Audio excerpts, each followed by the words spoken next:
Three, two, one. All right, we're back here. This is week 3 of the 12 Rules for Life discussion. And this week we're talking about Rule 3. Make friends with people who want the best for you.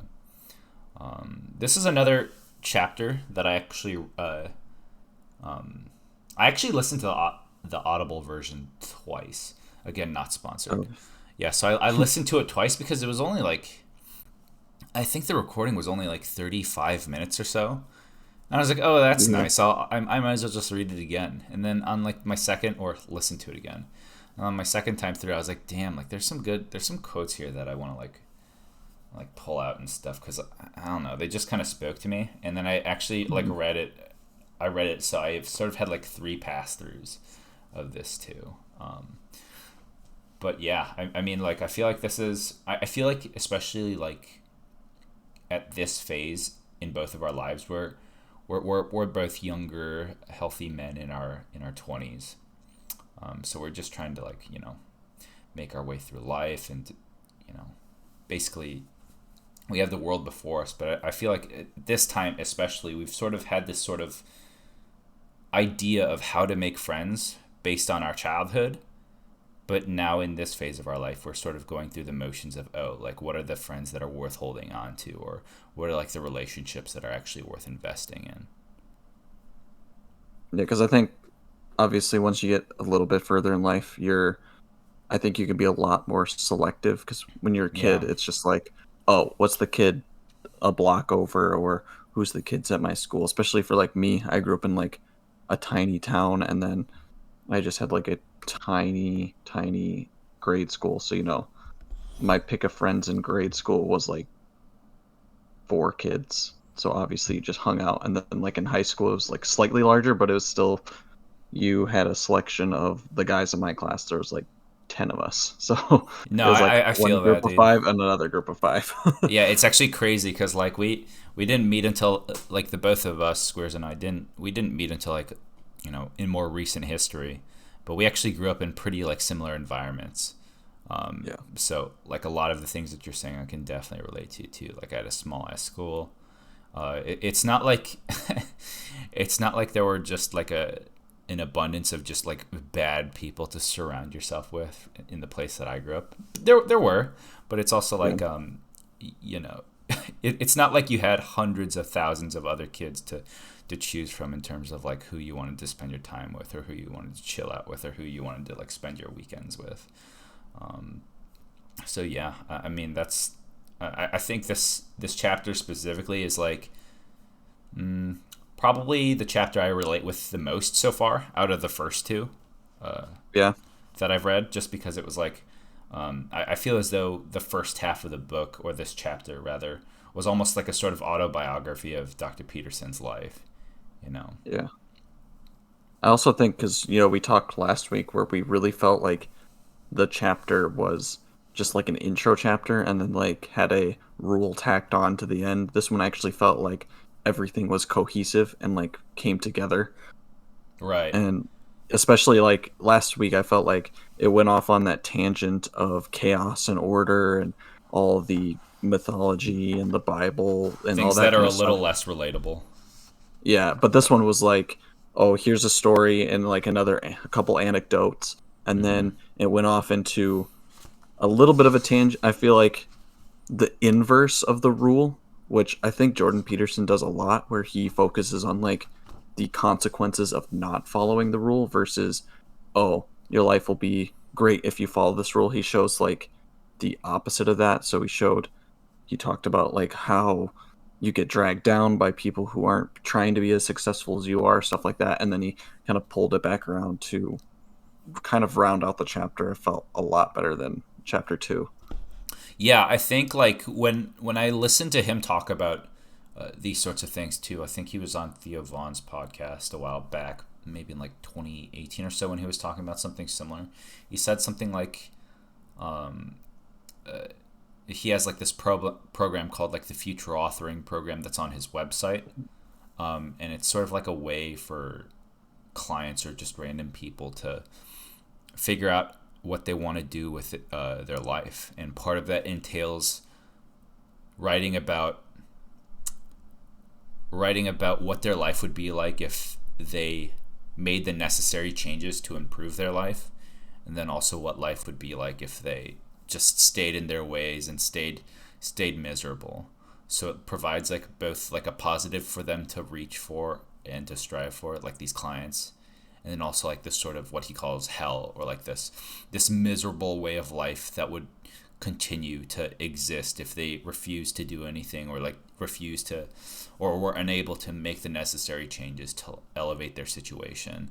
So I think that's actually really, perhaps this is like the rule where I see it the most, where he's like, oh yeah, this is, because it does sound really negative when he talks about like this like downtrodden, I think he calls him like a bastard of a friend, of like this friend of a friend that gets brought over into his house, and he's like, wow, like this guy is like not good news.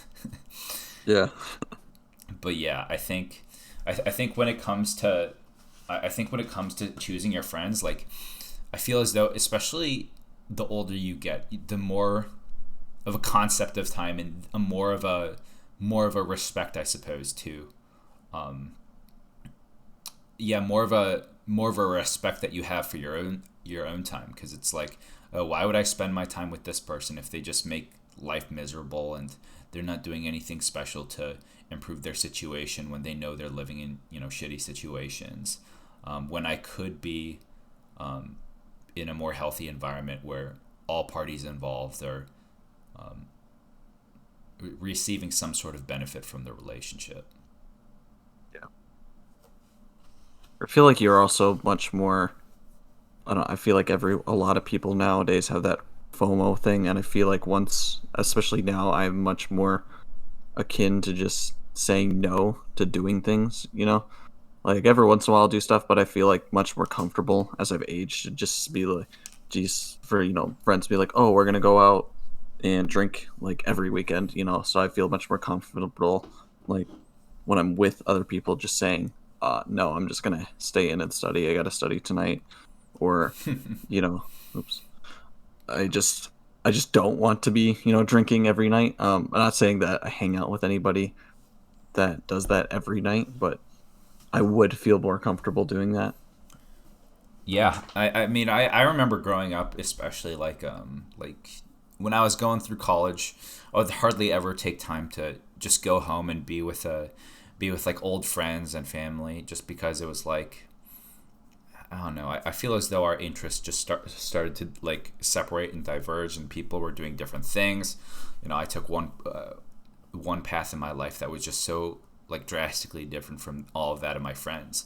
And I remember there was this one summer that I went back, and we were just chopping it up with the friends and shooting the shit, and we were just talking about the things that had changed like over the past year, and it felt almost like I was talking to like my memory of like who these people were that I haven't seen in like a couple of years, and it felt almost like nothing had changed, but in a bad way, where it was like old habits were still there. In fact, like they got worse. People haven't moved on from like their dead end jobs, and they're really not doing anything to like actively work on their situation.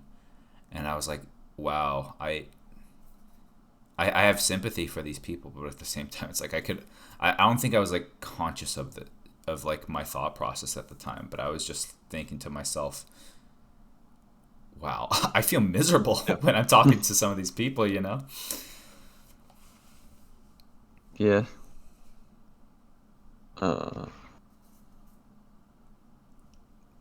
But yeah, I think another thing to note too is just the idea that when it comes to these sorts of things, like especially to anyone listening, it's not like you have to surround yourself with people that are always like doing like the Monday through Sunday, grind, work hard, um, type mentality. People are yeah. human beings, and people aren't always type A. Sometimes people are Mhm. a little more chill too. Sometimes people fall back into their old habits. And that sort of that realization sort of comes when you start to see yourself slip back into bad habits, or you find yourself slipping up or stuff like that. It's not like you're saying, I will never talk to this person ever again for the rest of my life. It's more so like I feel as though what he's pointing to is, oh, I can only expend like X amount of energy around the certain people in my life that do not make the steps necessary to take in order to improve their situation. Yeah, because I definitely feel when you just you're in this one environment, it definitely affects you. I mean, I don't think that's not obvious to most people. Like, I feel like every time I go home, my diet goes to shit just because I'm like just around all like this junk food that my parents keep in the house, and like I try and encourage them, and I feel like every time I go back, my mom and dad are doing better, like health wise, like just Yeah. cutting out like certain junk. But I still, every time I go home, there's definitely like potato chips and like ice cream desserts and stuff. Whereas like in my own apartment, I just have a rule that I can never have more junk food than I can have in one sitting. So so it's almost more of like I just get to buy a little treat when I go grocery shopping rather Yeah. than like buying a family sized bag of potato chips or the whole gallon jug of ice cream. I just buy like the single serve ice cream. Um, You sort of become like a product of your environment. There's yeah, this yeah, phrase that I really liked, like maybe like 5 or 6 or yeah, it was a decent amount of time ago where it was like sort of the idea that you're like the average of the 5 people you spend the most of your time with. So like yeah, I think back in college this was more obvious to me before I started working because like I feel as though when I work at least I don't really spend too much time like talking to other people just for the sake of talking to people. Like I feel as though it takes a lot for me to go out of my way and like actively work on being friends with like my coworkers outside of work. yeah, So it was easier for me to make that distinguishment versus, oh, I'm in college and I'm living with like 4 other dudes. Like, of course, they're probably going to be like my closest friends because I see them literally every day. Like, yeah, I see certain people in classes all the time, so I just start associating myself more so with them. And I sort of like sometimes you got to take a step back and you look at like where you started at a certain period of your life and how you came out, and it's like, oh shit, like I'm not the same. I am not the Mm, same person at all. Like in either mannerisms, the way I talk, how I spend my time, where I put my mental energy. So I feel as though and I don't know if this is true for you too, but it's like yes, the people that I've spent most of my time with, especially in college, are probably like the 5 people I'm most similar to even now to this day, just because I've spent like literally every day with these people. yeah, yeah. I definitely felt because I don't know if I've said this before here, but when we I guess it's no surprise we both go to the same school, and like the first year I was renting a house with like 2 other guys that I didn't really know well, and I was kind of lucky for my first year because they were really quiet and like kind of studied or either just weren't home a lot, so like I got really good habits. And then I moved houses down, basically literally down the street, to a bunch of other guys, and I felt like all my habits changed quite a bit, which was okay at that point. I didn't feel as bad because my study strategies were much more robust, so like I could afford to be a little more lax with timing. So I think that it was okay, but I could definitely tell like, oh, if this had been my first year, I might have been a little screwed because I hadn't cultivated like the skills yet for studying. But Yeah, I that mean, makes sense. obviously, I don't want to hate on the guys I was living with. They're great guys, but I feel like they weren't what I needed that first year, and then they were what I needed that second year to like kind of pull back a little bit and take time Yeah, I to feel hang that. out with other guys. Yeah, I mean, I think I lived in a similar living situation.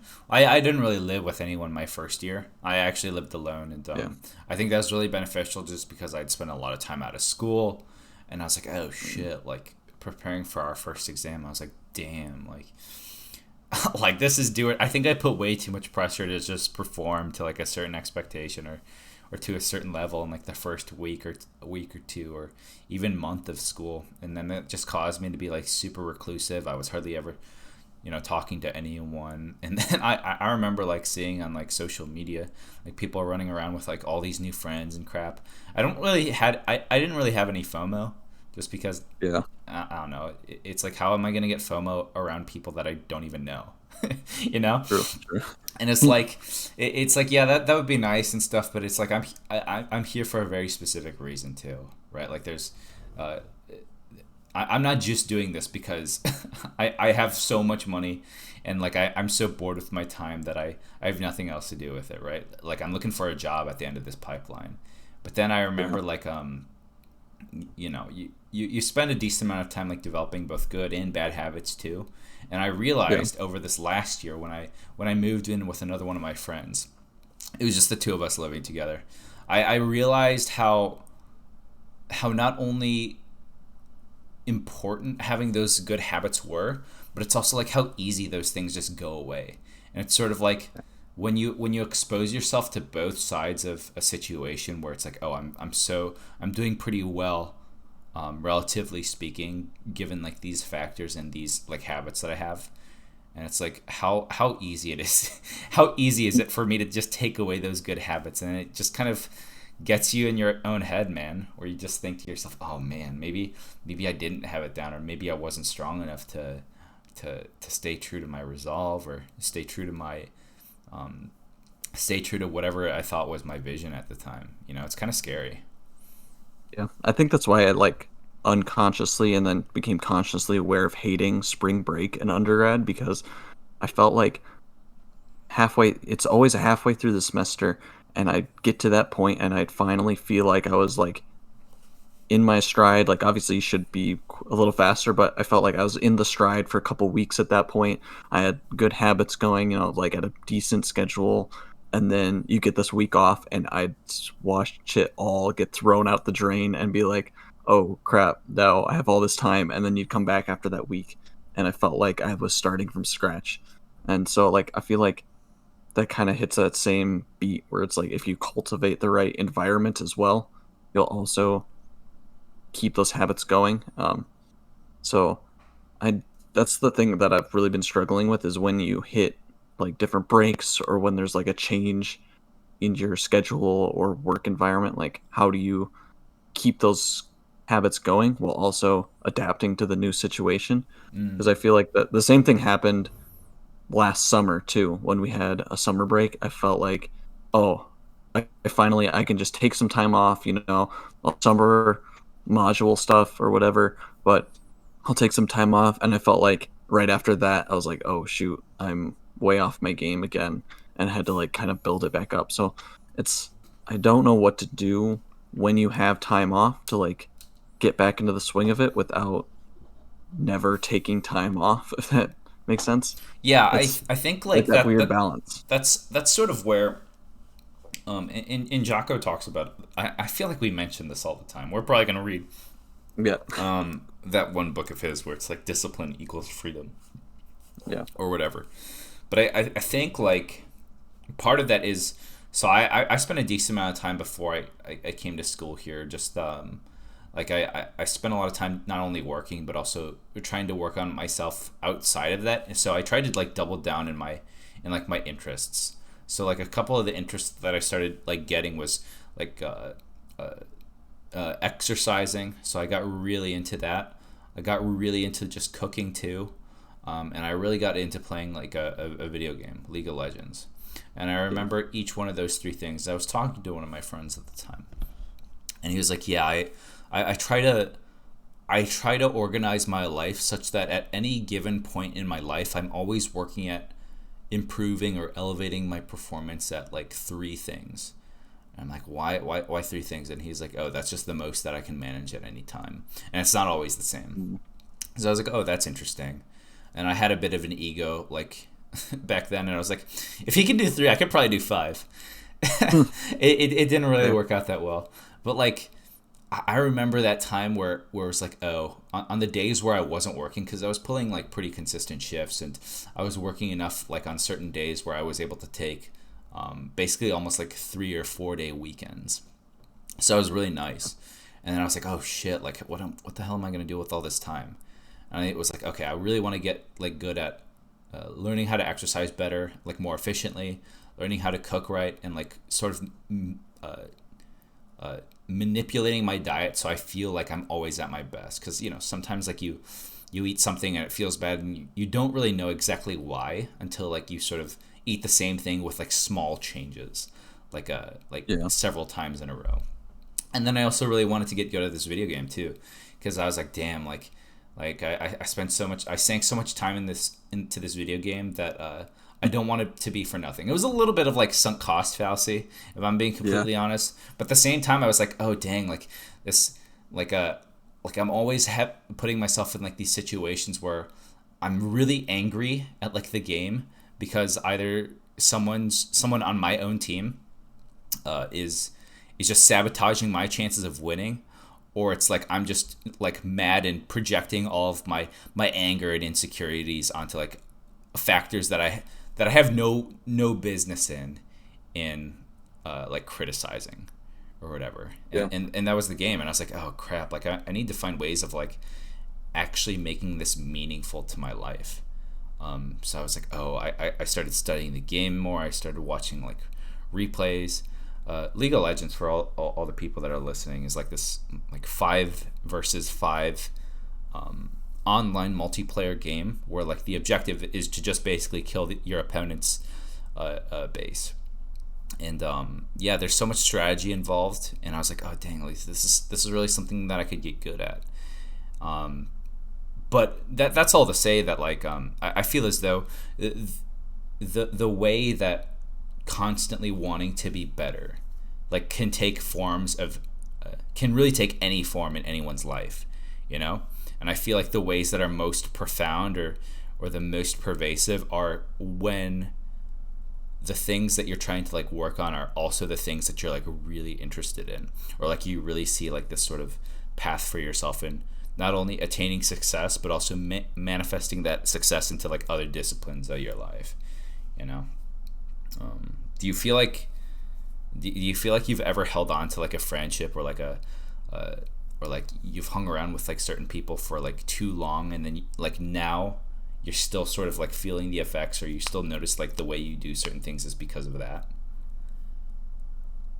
Um, I mean, I definitely for a while had friends that I don't think were the best, just because, like we were talking earlier, how I had such few few choice in the friendships. Which, I Right. mean, that could be a whole discussion on itself. What do you do when you have like lack of choice in who you're hanging out with? Yeah. Um, but yeah, I definitely feel like at least then, I think it's not so much that it's affecting me now, because I feel like I've gotten over a lot of the bad habits. Like for a while I smoked cigarettes for a while because of my friends, um, but I don't do that anymore. So there's nothing like that I feel like is holding me back. I think it's just like, if I look back at that time, I feel like I would have been much more successful in like high school if I had friends, or somehow found friends that would be more conductive to learning, or trying to like increase my knowledge or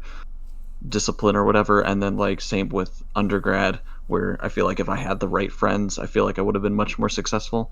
Luckily, I think in coming out of undergrad and like the few years I had off, before I went back to school, was I, I started getting into more listening to like podcasts about being successful, like Peterson or Jocko, or I really like Tim Ferriss a lot of the time. So I feel like it's not so much affecting me now, but it's definitely, I can see where my life trajectory is maybe not as successful as it might have been.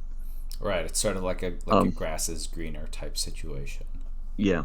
I mean, obviously, I've accepted that I can't do anything different, and I don't think I would change a lot of where I'm at right now.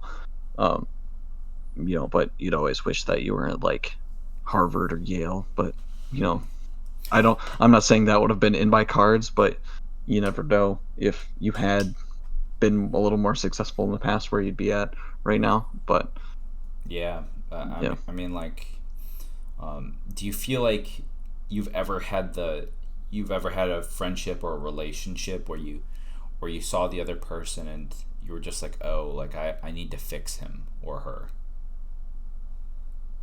Um, I don't think so. Like I feel like most of the friendships I've had that were detrimental to me was more out of a sense of like needing friends or Mm, hanging out with them, rather than trying to fix them. Which I think I did want to get into that, where it's like, how do you? I feel like he got really. It's almost cynical right in that middle of the chapter where he was like, I get where he's coming from not having like I shouldn't say unsuccessful friends, but like unmotivated friends or people who right. aren't necessarily going to help you succeed in whatever way. Um, but then where do you delineate the line between being kind to others who are less fortunate than yourself versus being having detrimental friendships? Because I feel like it got really cynical where he was saying like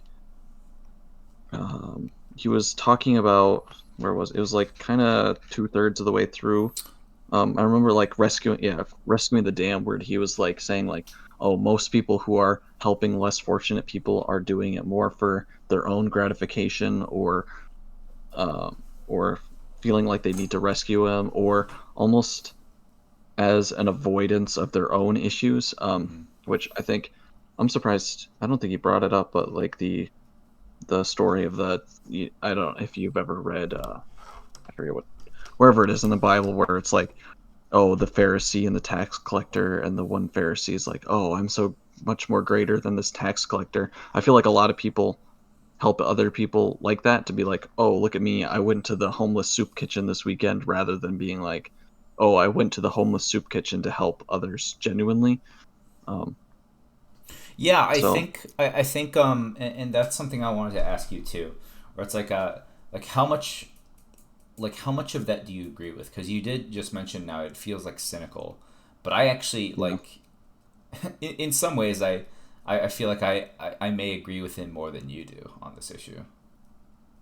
yeah, I feel like I do agree with him, but then I was like, okay, well then what's the next step to trying to not have that be the case when you're trying to help other people or go on these whatever you're trying to do. I'm like, okay, I do accept that most people are probably cynically helping people.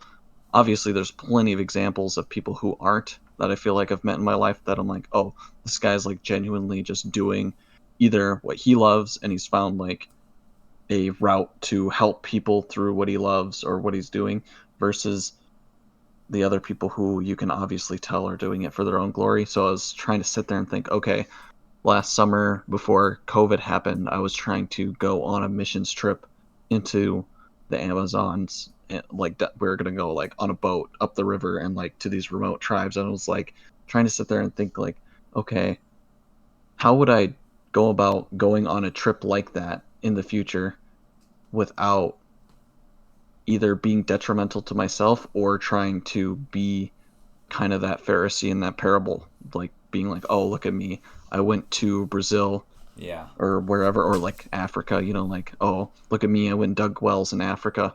You know, yeah. I was trying to, I think it's like a two-way street. Like and I feel as though this is sort of like an underlying theme too that's just connected throughout most of this chapter too, because it's like on one hand there's only so much of your intent and like whatever's in your heart or whatever's in your mind motivating whatever it is that you do, and then on the other hand it's like there are also just some people. I love this line that he says where he says, but not everyone who's failing is a victim, and not everyone at the bottom wishes to rise, although many do and many manage it. So like when I hear that, I'm like, I just think to myself, okay, for the people that are trying to like help these people, help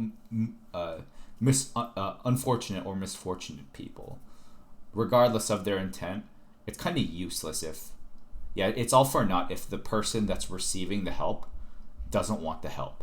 And I love how he also talks about the fact that sometimes they don't even know it. Like sometimes the people who are asking or receiving the help don't even know that they're they're not actually aimed at like improving their life situation. Because it's one thing to say it, right, but then it's another thing entirely to go through all the work and go through all of the struggles and just almost like a sort of mental torture of dragging yourself out of this whatever shitty situation that you find yourself in, you know. So like that's one half. So it's like if you're a person that's giving help to someone who does not want to accept it, like genuinely, regardless of what they say, I think on the end of the person that's giving the help or donating their services or whatever resources, I actually think that's just as pathological. Because at that point, it's just sort of, it's like, why are you doing this if this person has clearly shown either by their behavior or their language or whatever that they don't want the help, or they're not going to be able to like effectively use the help towards something productive. It's like, why the hell are you doing this?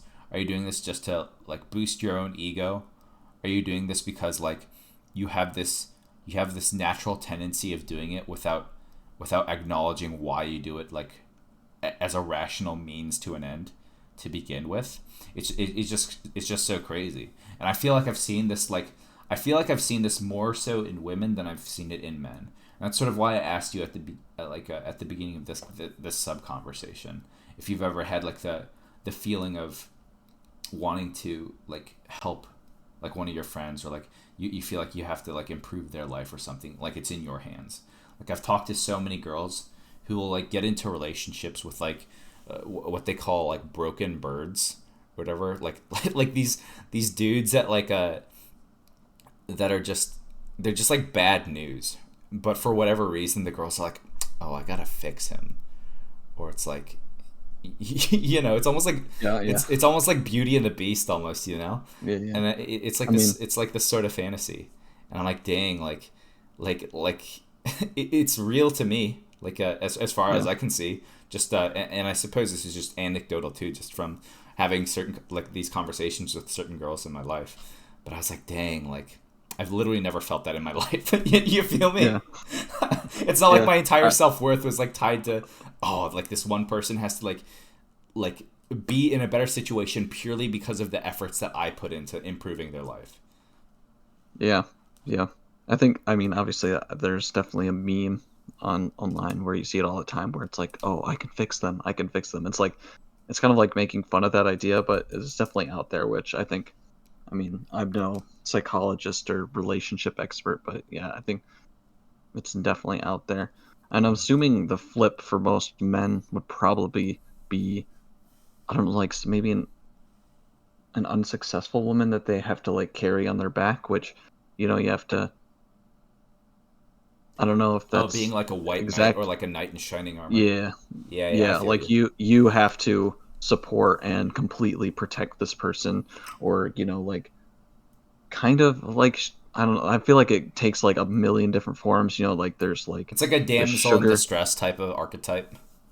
Yeah, there's like you're either the damsel in distress or like the sugar daddy. You have to feel like you're supporting all the needs of this one person, or something along those lines, where I feel like for women typically it manifests as I need to fix him like personality wise or like whatever, and that's how they get kind of stuck in those like you know, they get stuck in those like sort of mental loops and they can't break out. Yeah. I was gonna say the stereotypical, you know, he's not a bad guy, he's just got some problems or whatever. Yeah. And it's like they've broken up like 5 or 6 times, but they still like, she still takes him back even though like he hasn't changed, or he's like a shit human being, or like a, you know, he's like good for nothing type of thing. Yeah, I feel that. I feel as though like this is probably one of those things where I think where Dr. Peterson actually hits like a pretty decent balance in this chapter when it comes to talking about something that's like directly applicable into someone's personal life, but it's also like sort of like politically motivated too. Because a lot of times, like whenever you see him like talking in interviews and stuff about anything pertaining to like climate change or like a social injustice or any one of these things where it's like this helpless minority of individuals need our help to advocate on their behalf because they're incapable of doing so on their own accord or whatever, whether it's like a financial situation, a racial situation, or like a political situation just based purely on political ideology. I feel as though it's something that he's pointing to like sort of more subtly in this chapter, where it's like the idea of virtue signaling, where it's like, oh, I'm gonna repost on my Instagram or on my Twitter page like Black Lives Matter or something, Yeah. or Occupy Wall Street, or like any one of those like slogans and stuff. That's not to say that like I condemn or support like any one of these political philosophies or ideologies or like just anything here. It's just to say that like sometimes people that are doing these things like especially online, it's like, why are you doing this in the first place? Is it really because like you're trying to help like this group of dispossessed people, or is it because like, oh, you want to avoid working on things in your own life too?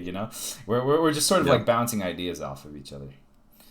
Yeah, yeah. I was definitely talking to someone the other day about this, where I feel like that's why it seems like so little changes every time, because I feel like so much of it is just a virtue signal rather than like actually trying to solve a problem, or at least trying to figure out at least some way to fix it. Like I was saying, it feels like every time, like when we're recording this, I feel like every few months there's like a big explosive event for BLM, which is like, oh, it's, I think the big one from 2020 was, oh my gosh, George Floyd, and then it just kind of kept going, and I feel like every few months it just kind of sparks again. But I feel there's like riots and protests, and like some of it's great, some of it's bad, but I feel like after that we just kind of return to the status quo.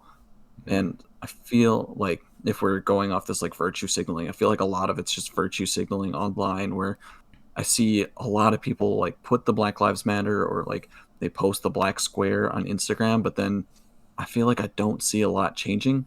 I know there's Yeah. been some things changing, and I also feel like half the time they don't know what they're actually fighting for, or if you dig into Yeah. it, they don't actually know the people who are involved and stuff. Like I feel like I remember everyone was like arguing against, no knock raids against the Breonna Taylor case, and I think it was Senator like Ron Paul, he is on the right, he's like libertarian guy, but he was also proposing a bill called like the Breonna Taylor bill or whatever it was, to stop those things, and they were like screaming at him outside like a conservative event, and I was like, guys, you guys clearly are just virtuing that you're screaming at a guy rather than trying to actually solve a problem. Because if you actually wanted to solve the problem and you're actually against this thing, you wouldn't be screaming at this guy, you'd be screaming at someone else.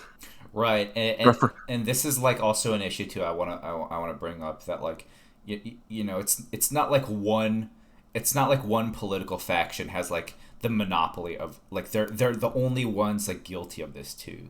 Like the Yep. opposite side does that too, where it's like people like super obnoxious people that are anti-maskers, or they're Yeah. like pro-life or something like that, and they're just obstructing streets, or they're calling to defund like these institutions that do serve some benefit for like the health of, let's say, like Planned Parenthood, in terms of helping uh, less financially well off families or individuals get access to like healthcare or educational tools that they need to make more educated decisions for themselves too.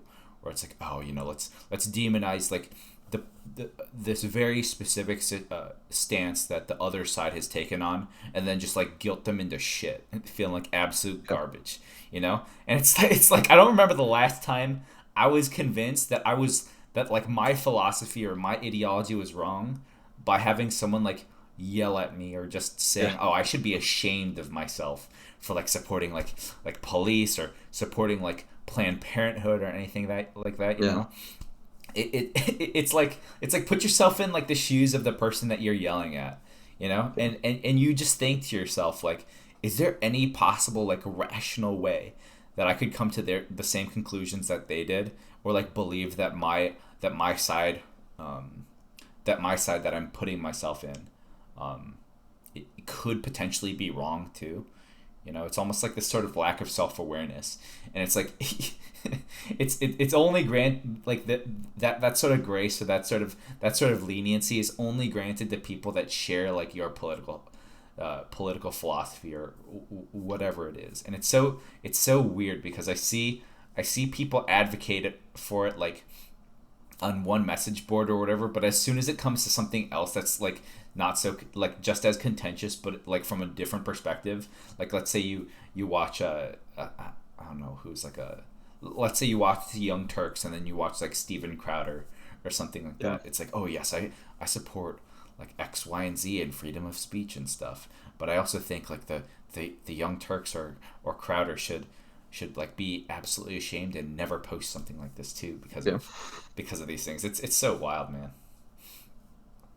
Yeah. I mean, I feel like there's just like big issues that no one wants to actually like tackle the like complexities of it. They just want to scream and put this, either they want to scream and just be angry at it and not actually come to solutions, or like try and reach across the aisle, which I know that's another like, oh, stop being like so centrist, or we can't just have bipartisanship. I like at this point I'm like, I don't care, like at least try and get something done where we can agree and then try and fix it. But yeah, I feel like a lot of it's just nowadays just screaming for things and not actually looking. And I like you were saying, like both sides, I feel like do this all the time, where you just see like both sides of the aisle, their whatever their issue is, they just reflexively post something about like, oh, look at this extreme example of this, let's solve it. And then the other side does the same thing on a different issue. They're like, oh, Yeah. look at all this extreme thing. I think you were right about like the COVID stuff right now is like basically one, it's always like one or the other with these people, where it's like you're either like screaming at people to get the vaccine or like to wear masks, or and then the other side is like screaming like, oh, like we can't do the vaccine, it's not long term, blah blah blah. It's, I don't know how we fix it or not. Yeah. And I feel like the internet has just amplified that to another degree, because it's so easy to just post online how that you're frustrated with a No, problem I rather feel than that. Yeah. going and solving it. Do you know who Daryl Davis is? Yeah, yeah, isn't he the guy Yeah, who he's the like our black dude who friends? talks to like KKK people and Yeah, actually yeah, makes yeah. friends with them and gets them to leave. This is one of those things where it's like, this is where I start to like sort of take a step back from Dr. Peterson's position on it, because I'm like, there are definitely times where you have to make exceptions to the rule, right? Because sometimes like rules just exist for like like 70% of all cases, and it's like Yeah. you obviously can't make rules for everything. Like he even made this joke too, where it's like, yes, these are the only 12 rules that you'll ever need for your life. So like Yeah. there's like a bit of self-awareness that goes with it too. But basically, for all those listening who don't know who Daryl Davis is, he's this older black guy who goes out of his way to like meet active KKK members, and talks to them, and then he eventually becomes friends with them, and then they like sort of change their ways, and they start to see the other side of the situation, where it's like, oh, this isn't just like a black man that I like vehemently dislike for no other reason other than the color of his skin.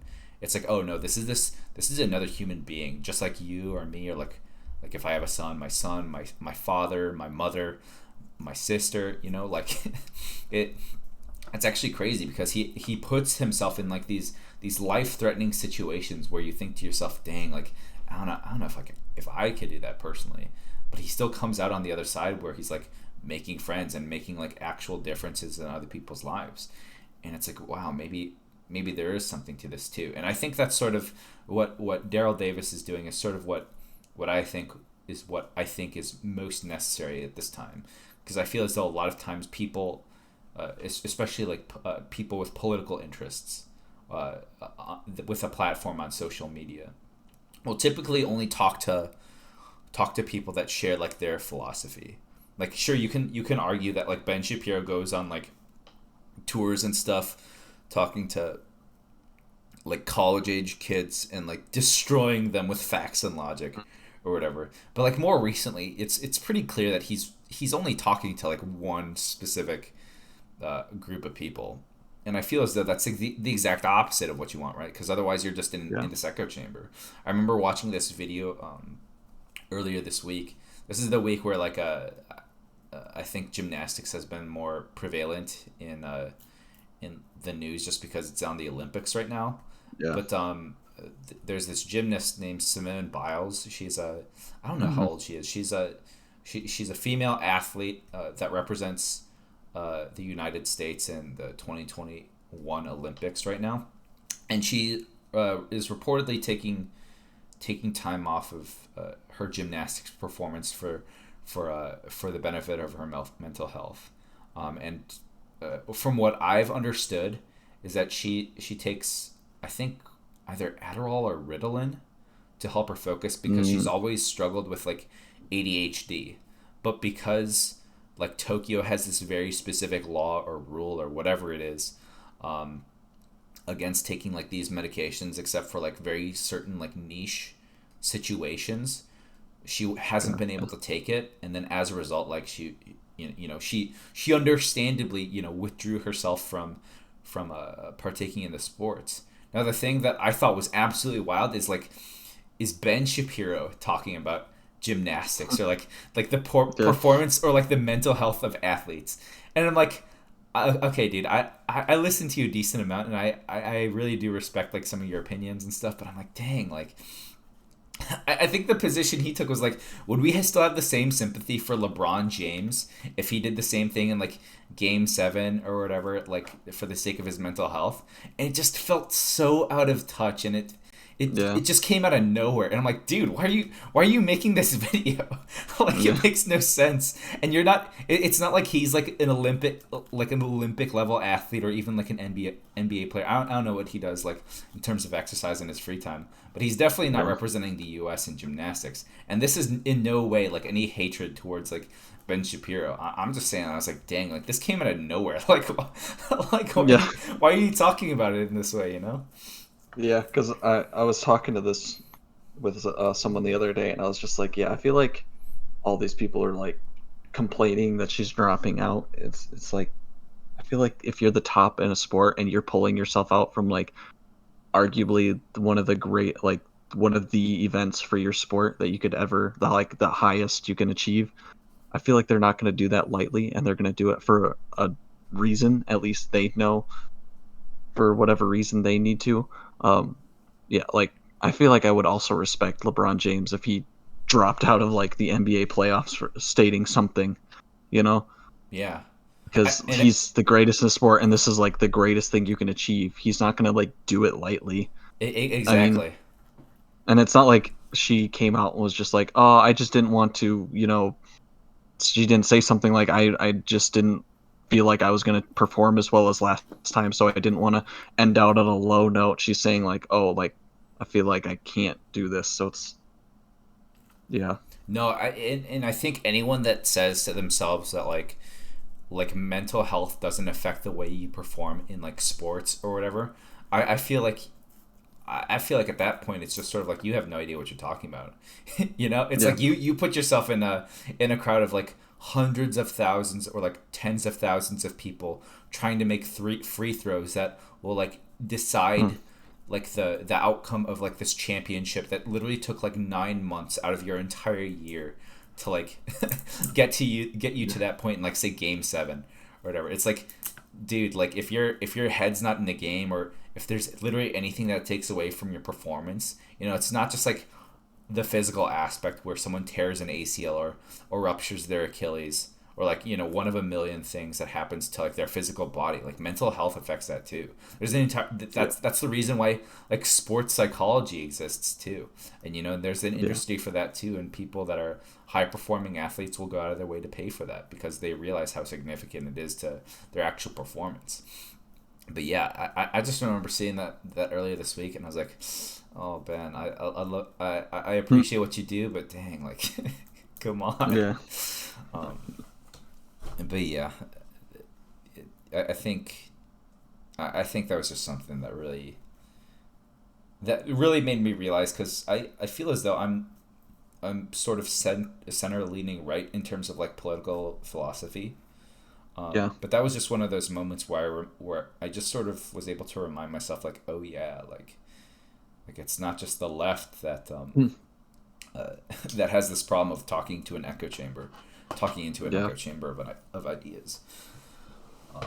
And that's something I'm definitely prone to too, just because, like, you watch one video of one political thing, with coming from a person with an opinion, whether it's left or right, and then suddenly, like, the next thing that happens when you click that YouTube refresh button, like, you only see like Young Yeah. Turks, or you only see, uh, I don't know, Alex Jones isn't on YouTube anymore, but, like, Alex Jones Clips channel that didn't get yeah, taken down. yeah. Uh, Yeah. Another thing that I think that sort of struck me too is that, like, when it just comes back to talking about the book, is just the idea that, I love the way he puts it here, where it's like, when it's not just naivety, the attempt to rescue someone is often fueled by vanity and narcissism. And we were talking about that earlier too, Mm. because I'm like, sort of, sometimes you take a statement like that and then you look back at your own life where it's like, when have I done something that, like, the primary motivating goal wasn't for like, purely for the benefit of this other person? When was it like, oh, this is, like, low key, I can get something out of this too, or, oh, Yeah. I'm doing this because I want to feel better about myself, or it's easier for me to work on something externally rather than addressing my own insecurities or my own poor work ethic. Yeah. Yeah. I think, yeah, because if I think about like the trips I've recently done, or like that trip I was talking about earlier to the Amazon, I was like, oh, a lot of these trips I've either, if I really think about deeply, I can't tell how much of it was me just saying I wanted to go to, say, like the last trip I actually did was to Romania. How much was it just me be wanting to say I've been to Romania or I did this trip rather than actually being out there and doing something? And then the same with that trip that got canceled because of COVID.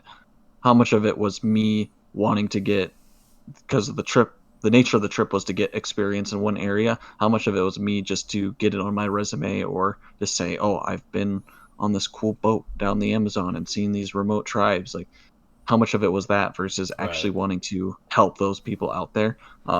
Which I don't think I can come up with a actual example, or actual, not example, an actual breakdown of how much I think it was to actually help versus the virtue signaling, or later just the claim to be like, oh yeah, I did this thing, and just to say to my friends, or to boost my own like resume for the future. Yeah, was that sort of thing, like, hard for you to come to terms with, like, something that was difficult for you to accept for yourself?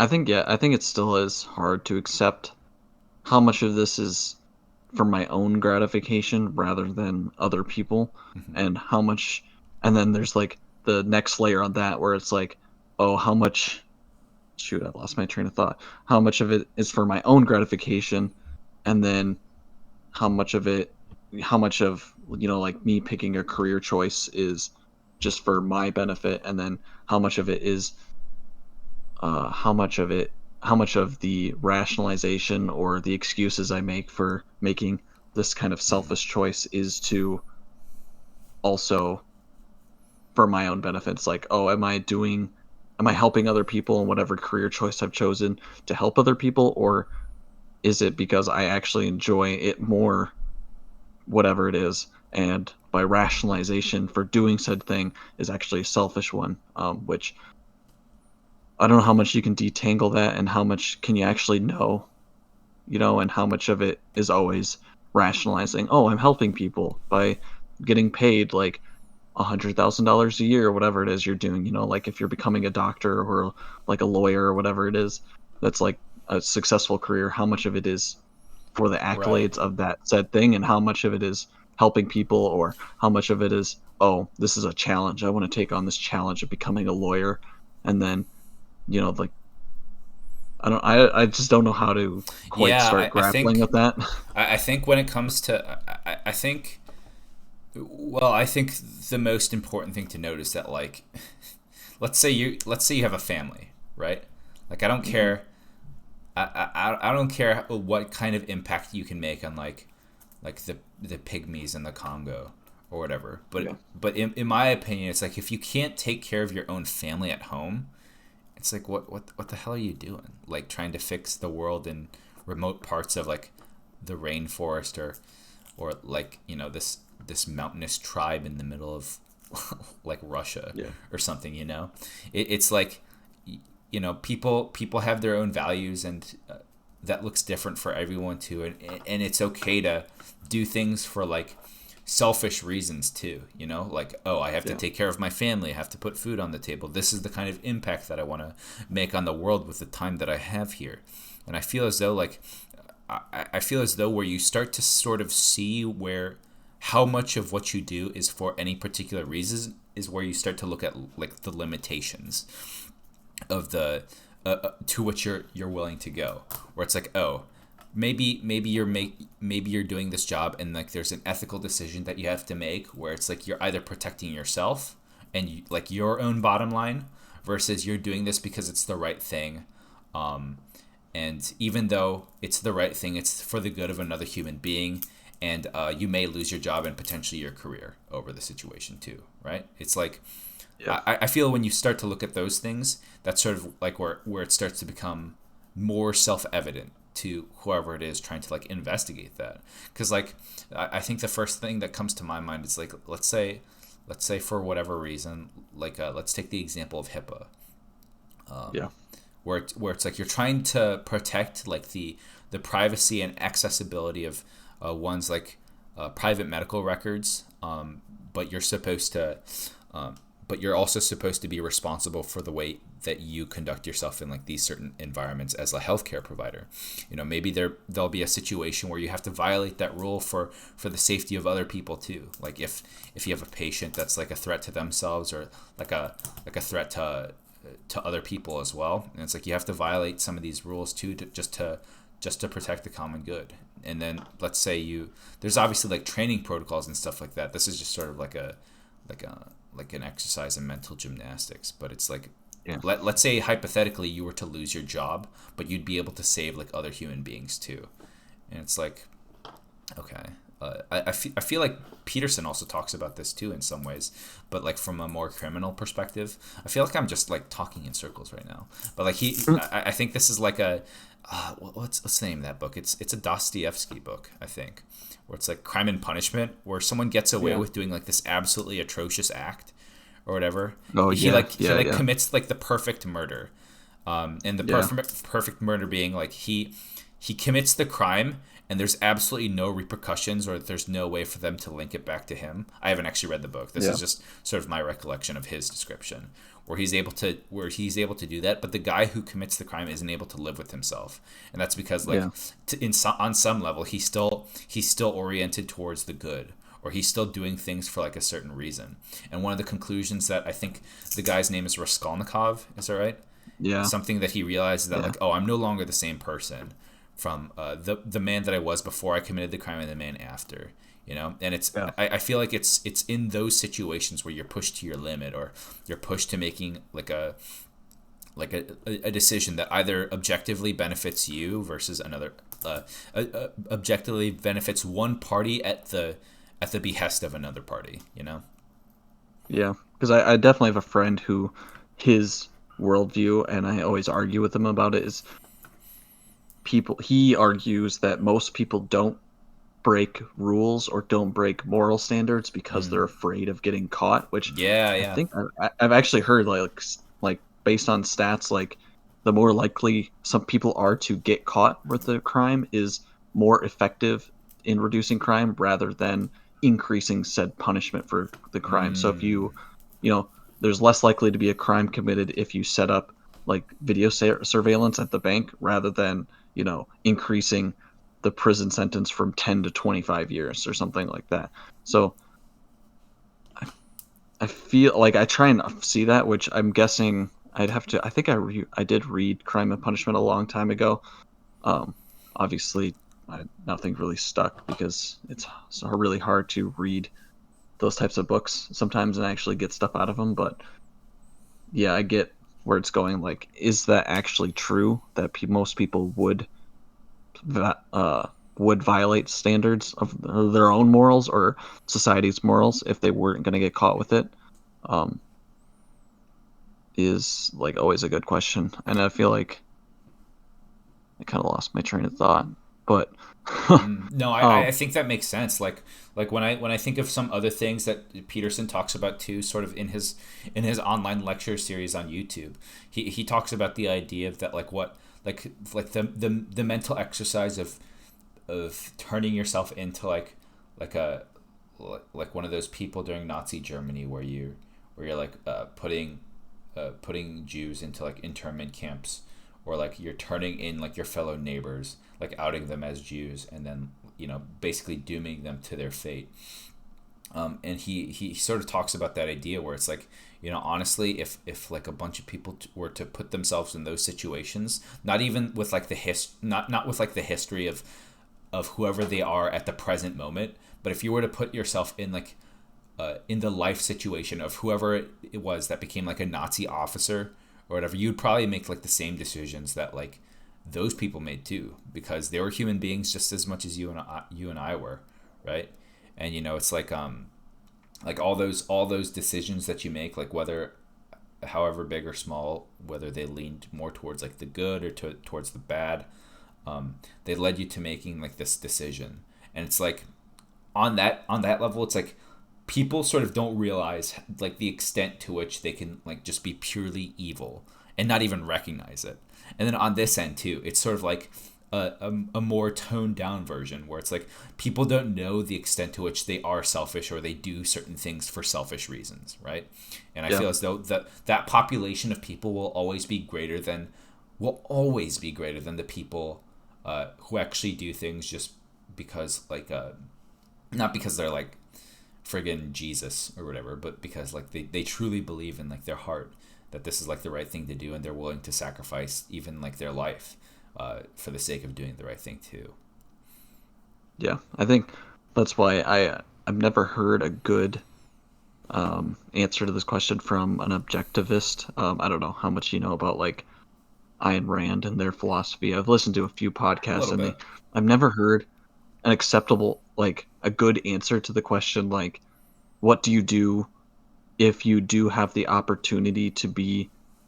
Okay, well, I'll take a step back. Basically, their philosophy is basically selfishness is a virtue, and most of the time they describe it as, okay, if you are selfish, you're going to be able to support yourself, and then the next question is like, oh, but then why wouldn't you screw over your neighbor if you're trying to be selfish?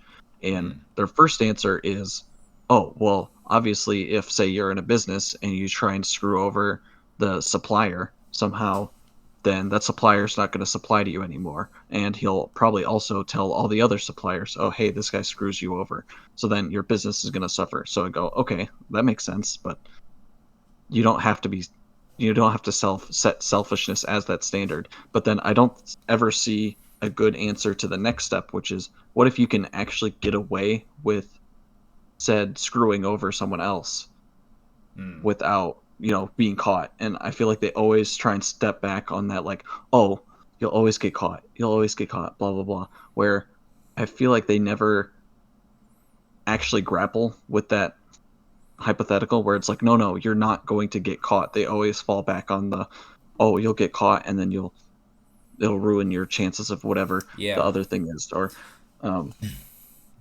I so think I think a lot of people miss underestimate, I should say, underestimate how people would actually violate yeah. said norms. I think, and this is sort of something that I've been working on too for a while, and this is just something that a friend of mine brought up to me, where I think I said something like really mean to her, and then she's like, "Dude, like, that was so mean. Like, how would you feel if I did that to you, Mm. or how would you feel if I said that to you?" And I was like, "Wow, like." And this is like in more recent history too, so it's kind of embarrassing too because like that's like one of the first thing, like not just like kids, but like yeah, like kids just get taught to do, where it's like, oh, how would you feel if someone did X or Y to you? Yeah. And it's like, oh, does it make you feel good? Oh, maybe I should do a little bit more of that. Or it's like, oh, it makes me feel like absolute shit and like I hate myself. Don't do that Yeah. again. You know? And Yeah. it's like I feel as though a lot of times like that's one of the reasons why I feel as though so many people not only like acknowledge the golden rule as a good way of like living life too, but why it's like sort of stood the test of time.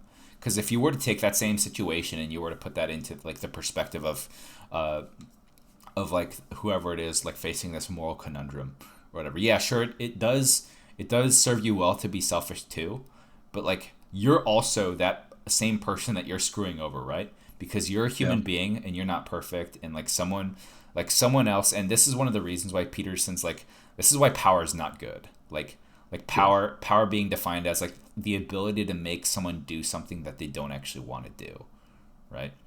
Where it's like, Yeah. oh, I can screw this one person over in a business, but how would I feel if like a bigger fish came along, like in this like this business pond or whatever, and like just shat on my way of life, or like shat on my the way I like make my money or put food on the table, you know? Probably pretty bad. And because of Yeah. that, like it's just an unstable way of like not only conducting business, but also it's an unstable foundation upon which to build like civilizations or like cultures and stuff like that too. Because now it's just an arms race or like a dick waving contest of seeing Yeah. whoever has like the most resources to basically make the little guy do whatever the hell he wants. Yeah. I think the best description I've heard of like the standard that someone has set is they say like, oh, like my goal is to maximize my well-being in society, and generally that means, so he looks at it and says, okay, well, what would decrease my well-being? Okay, so anything that would decrease my well-being would probably decrease the well-being of other people on that level. So that's how you set like a societal norm for morality is, oh, will this decrease most people's, well-being while also maximizing enjoyment, which, if that makes sense. Obviously, there's exceptions to that rule where it's like the classic scenario where it's like, oh, if we is it morally okay to kill one person every year in some weird way to maximize, the happiness of more people? But generally, that's how he goes about structuring the way we should set up morals for society is, okay, what would detract from my happiness? Okay, I want everyone to be at that standard so that I don't get screwed over. So therefore I don't screw other people over because I want everyone to not be screwing people over, because then there's less people that are going to screw me over. So Right. I think they're it's kind of also like that circular roundabout way to structure morality. no, that makes sense. I think another thing too that should be said is like there's some people of the argument where it's like, what if everyone does whatever it is that you do, right? Like how stable of Yeah. a society would that be? And then that's just in my opinion that's just a terrible way of looking at things, right?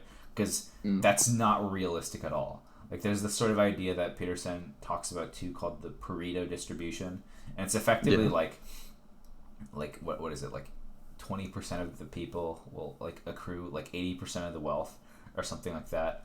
And then there's also like Yeah. the idea of like normal distributions or like Gaussian distributions of like people in terms of like any particular attribute or any particular characteristic that you see within it like a within a what is like a parametrically measured society or whatever, where it's like, yeah, there's some people that are like they have just a tremendous like amount of skill in X, and then there are just some people that just suck, and then there are also some people that like have nothing going good for them, and they're stuck working like dead end jobs or like not even working too, or like you know, and it's just not feasible to like ask yourself how what would life be like if everyone did what you did, and then it's like, well, they're Yeah. not. You're right. Yeah. Yeah. I feel like that's like the biggest well fuck you like Yeah. type thing to that argument. But yeah, it's difficult. I feel as though something that a lot of like philosophers and sort of people that wrestle with philosophy a lot with is like how grounded they are in reality. That's not to say like they're Yeah. people that like are shut-ins and they have no social skills whatsoever, but it's like I can't think to myself like how many times I've thought of like a philosophical situation that was actually like immediately recognizable in my like day-to-day life, you know. Mm, And yeah. it's difficult too, because especially when you encounter those types of situations for the first time, I feel as though your gut instinct isn't always to, oh, I gotta go through my Rolodex of political Yeah. philosophy to come to the decision or whatever, right? A lot of times it's Yeah. like, oh, how do I protect myself and protect the things and uh, the things and the people that I care about. Like if this situation were to arise that threatens my health or like my safety or like the safety and like the privacy of like the people that are in my life, that I love and care about. So it's difficult. Yeah. um, Yeah. I think, yeah, tacking onto that whole, obviously the world is messy, and there's plenty of like philosophical points that I think have some merit, which I think the classic example I always come across is people who are, they say they would be socialists, but it's not feasible in real life. And I'm like, yeah, I guess hypothetically, if you could exactly enact like socialism or communism, yeah, that would great, but like in reality, it would never work out the way it hypothetically should. Um, mm. so that's why I feel like a lot of sometimes, yeah, philosophy itself can kind of fail in reality. Yeah, I feel that way too, especially like I don't know what it is, but I feel when I go down like these sort of rabbit holes either on like Google or Wikipedia or Reddit or YouTube, I feel as though I'll spend so much time doing that, and then as soon as I walk outdoors, I'm like I feel kind of greasy, like the sun kind of hurts my eyes a little more than it should, and Yeah. it's like wow, I just spent all this time living in my head, and now that I'm back to reality, it's like, Hmm. oh, I'm like talking shit with my friends or whatever, and it's like, I feel as though those situations are so few and far in between, but that doesn't mean it doesn't matter, right? Like Yeah. the thing I sort of think to as sort of analogous to this is like martial arts or like preparing Hmm. yourself in like ways to defend yourself. And it's like, yeah, sure, you're not gonna have to learn how to like disarm an enemy or protect yourself like every day of the week, but literally it only takes one time for things to go bad, for like for your screen to just go game over, Yeah. and Yeah. it's like Yeah. Yeah. sometimes that's like the one chance you get. Sometimes that's what life is, where it just boils down to this one like do or die situation, and you're like, oh my god, like I should have gone to I should have gone to jujitsu like at least twice a week or whatever, because this Yeah. motherfucker's trying to strangle me or whatever, Yeah. Yeah. Um, sometimes you like spend all this time like working yourself up in like these super sterile or these vacuumed like in these vacuums for ideas to work out, so that when push comes to shove and reality does hit you, because I think that's just inevitable. You're like Yeah. the most prepared that you could have been for the situation, such that it's not like you could have been like, oh shit, like I should have done more or whatever. Maybe those things do Yeah. come, but it's like it's better than if you were just like blissfully ignorant and you're like, oh, I can do whatever I want just because like I feel like that, and I'm a badass, or and Yeah. people should respect me for no good reason or whatever.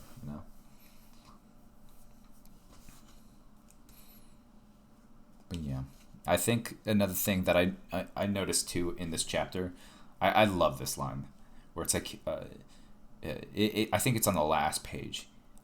I'll just quote the book for this. It is for this reason that every good example is a fateful challenge, and every hero a judge. Michelangelo's great, perfect marble David cries out to its observer, "You could be more than you are." Yeah, I love that, because he also says earlier in this chapter where it's like, uh, it's not enough for a villain to dispense with whatever makes him evil, because when you do that, you're just at net zero, and just Yeah. because you're at net zero or like you're a villain that dispensed with his evil doesn't make you a hero. A hero is Yeah. something that is oriented towards like the good, or actually has like positive things going for him. I was like, oh shit, like I was like, man, Hmm. like I have so many bad habits, but like somehow I still feel like the hero of my own story sometimes. Even though my life Yeah. hasn't always been like that. Sometimes I feel like I'm actually a lot of times I feel like I'm the anti-hero or the villain of another person's story just because I don't have a clean ledger. you know Yeah, yeah. but like this idea, man, where it's like you could be more than you are. It's also like he also says this in another interview too, where he's like, uh, you're not all that you are, but you're also worth investing to like realizing that potential. So it's not just like a Mm, one-sided thing where you're just like, oh shit, like there's this perfect ideal of myself that I want to manifest and recognize, but it's impossible. And it's like, and yeah. he's still like, be that as it may, like you're still worth improving and you're still worth investing because you could still be more than what you currently are. Mm. I was like, damn, man, like that made me want to do like a few more push-ups, even though I did zero today. Like Yeah, yeah, it's like, yeah, there's so much that I could be working on in my own life. And it's like, what business do I have in trying to elevate someone else's life, but like just having my greasy little hands like in their life and manipulating whatever it is the hell that they're doing, versus like, oh, maybe I can do good by myself, and then by doing so yeah, people can look at me as a good example, because that's what this is right here, where it's like, yeah, Michelangelo creates like this perfect ideal based on his years of art and his mastery of his craft. And it's like that all came from him just like doing his own shit, right? yeah, yeah, And then like the just the sheer beauty and like just the sheer beauty of like the statue just says, hey, like I was an example that was able to create something absolutely tremendous and beautiful that like stood like the test of like centuries, and you yeah, can too. Like you're not what you could be right now, but you can still get to that point. you know yeah. I feel like that's just the core of this chapter yeah. is constantly surrounding yourself with something to aspire to. So, you if you don't have a constant reminder that you could be better than you are, that you would, you know, Hmm. you won't actually manifest that potential. So I feel like that's just like the whole core of the chapter. Yeah, and I mean, like I feel as though, especially in today's world where people have like these sorts of ideas of like, let's say, like body positivity, and it's like, yeah, Mm. it's good to not shame people for like being like Yeah, overweight, or like being like terribly anorexic or terribly underweight, or whatever like physical attribute, like that's not good. But yeah, it's another thing entirely to be like, oh yeah, let's like the way that you are, if you're like, say, morbidly obese, is okay, and you should still like there's nothing wrong with that sort of lifestyle. And it's like, no, no, no, no, we can still have respect for our bodies and still like yeah, not put ourselves down, but we have to acknowledge like when things become pathologically a problem, right? And yeah, I feel as though like this, it's another one of those things too, where it sounds like so like great on paper, and it's like, oh, there's no way this could be wrong. But then yeah, you sort of like take a step into the real world, and everyone's talking about like, oh, like people shouldn't be like fat shaming or whatever, and it's like, yeah, that's true, but then there also shouldn't be people that are like advocating for like an obese lifestyle, or like not yeah, refusing to exercise or refusing to do things that are good for you.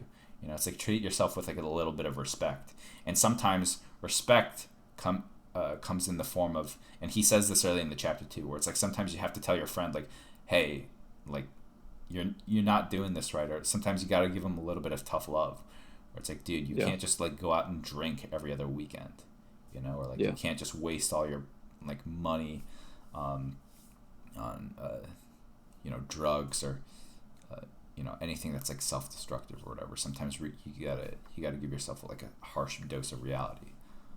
yeah. It's almost like having aspirational friends is kind of a Yeah, yeah. double-edged sword that you obviously metaphorically wield, is because there's, yes, you probably will improve yourself, but there's always that constant like, oh, my friend over here, which I think, I wonder if that's probably why he ordered the next chapter to be as it is. He's like, okay, now that you have these great friends, the next one is compare yourself to Mm. who you were yesterday, not to someone else's today. So it's like, okay, now you have all these aspirational friends, but now don't be constantly comparing yourself to them or putting yourself down because they are more successful than you. So it's kind of that, like I was saying, the double-edged sword of having aspirational people around you will inspire you to do better, but there's always that constant kind of self-negative feedback being like, oh, my friends are very successful and they're pushing me to be better, but oh, I also feel kind of shamed that I'm hanging around with these people who are also better than me at X, Y, or Z. Right. And this, I feel So as it's though like, sometimes shame like gets a bad rap too, where yeah, it's like sometimes like a little bit of shame or a little bit of guilt is just like the kick someone needs to like really turn their life around. Where it's yeah, like, wow, like if they take a step back from like their themselves just to see like their themselves within the bigger picture. Where it's like, wow, I'm ashamed I've done all these things or whatever. And it's yeah, like, yeah, that's a negative emotion, and negative emotion still fuels like the way people make decisions in their life. You know, whether it's yeah, positive or negative, whether someone turns to the bottle, or someone starts to do their homework on time, or actually take care of their bodies and go to the gym, or eat a little more cleaner, or actually tend to the yeah, relationships. Sometimes like they're not always bad things. yeah, Sometimes we can make yeah, our emotions work for us rather than the other way around. yeah. It's almost like there's kind of almost two kinds of shame, and maybe the good shame isn't quite exactly shame because obviously I don't think Mm. if your friend is like overweight and like feeling bad about being fat, obviously walking up to them and being saying, "Oh, you fat piece of shit, like you're never gonna be healthy, you're gonna die early of heart attack, or you're diabetes, you're never gonna be successful." It's probably not going to work because Yeah. I feel like they're just gonna feel bad about themselves and turn back to their unhealthy mechanisms. You know, if they are maybe they're fat because they do eat donuts every time they feel bad. So yeah, saying calling them a fat piece of shit is just gonna make them go and buy another box of donuts.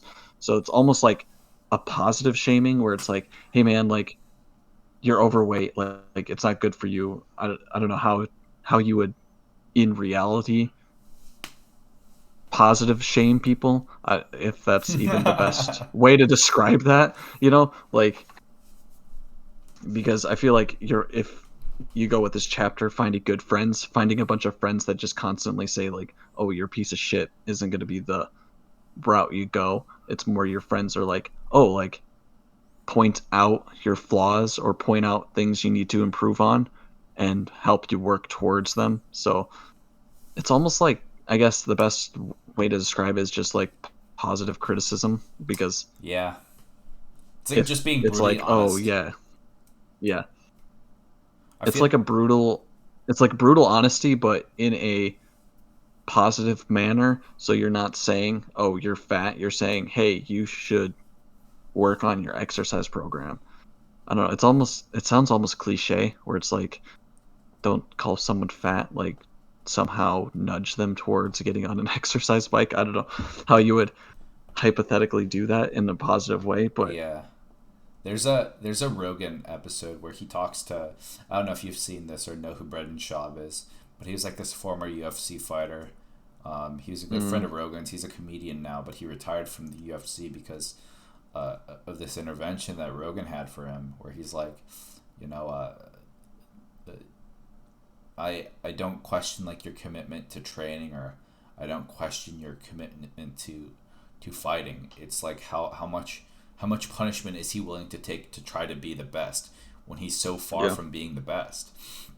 And I think that's like the first thing that I think of when the first thing that I think of that other people can like readily access on the internet that sort of looks mm, like a healthy dose of reality, or like just what you said, which or it's positive criticism, or just someone being brutally honest. Because there was also a time where he's like, if you and like this absolute monster of a human being, Cain Velasquez, were to have a like wrestling match, like how do you think you would do? And he's like, yeah, I yeah, think he'd fuck you up.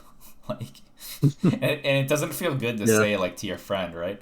Or it's like, yeah, you want to have your boys back, but at the same time, it's like you can only watch him hurt himself for so long before you start to see like long term side effects, or you just start to see like the quality of his life like diminish. And Maybe they're like a really bright guy. Maybe they have a good future in front of him, but the future is just not in like this one thing.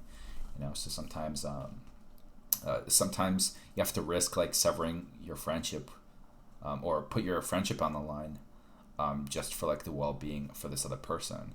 And I feel like that's also too where you start to see like the limits, or like how the lines that you draw in terms of, oh, how far should I go when it comes to like helping my friends out of a situation versus like criticizing them, and also maintaining your relationship with them. And I think sometimes like it does make sense to put your relationship with someone on the line, especially if it doesn't do anyone good. If you just keep lying to them, about like, Yeah. oh yeah, man, you can do anything you want, like if you put your mind to it or whatever. Or it's like, yeah, you should put all your money into like this one investment or whatever. There's nothing that can go wrong. It's like, nah, dude, like there's a shit ton of stuff that could go wrong, and Yeah. sometimes that's like the best way of taking responsibility for your friends, where it's like showing them the limits of the friendship, just because friendship is all about wanting the best for the other person, not just for maintaining the friendship for the sake of the maintaining the friendship. Yeah. That's a really hard thing to come to terms with.